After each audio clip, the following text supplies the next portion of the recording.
Today we're going to take a look at a line integral. Sometimes we present it to you this way. They'll say find the line integral around a curve C of f dot dr. It could also be the line integral C f dot unit tangent vector ds. And the way we'll actually calculate it will be what we discussed in another video of mine, which was the following: the line integral over C of f of r of t dot r prime of t dt. And the other video goes through a derivation of why that works. So let's take a look at a particular example.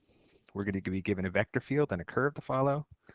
The vector field we have today is f of x comma y is equal to x times y times I plus 3 times y times j.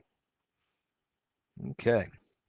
And then the curve we're going to be integrating along is r of t equals 11t to the 4th times I plus t cubed times j. And the domain restriction for t is from 0 to 1. So here we go. We're going to write out our integral using this format here. Let's do that. So it's integral from 0 to 1. F of r of t, that first part that you see here, let's just go back for a minute. This means you take your parameterized function and plug it into your vector field. This means we do a dot product with the derivative of that curve that we're moving along. Okay, so these things are going to go into here for x and y. So we end up getting 11t to the 4th times y, which is t cubed, I plus 3 t cubed cubed times j.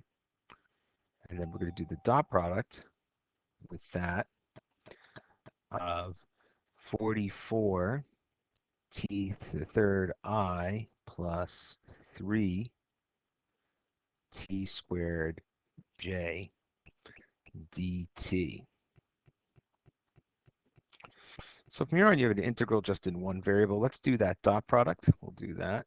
So, or we could simplify a little bit first. Let's do this. So let's say we simplify that. That's going to be 11t to the 7th I plus 3t to the 9th j, because in this situation you multiply exponents.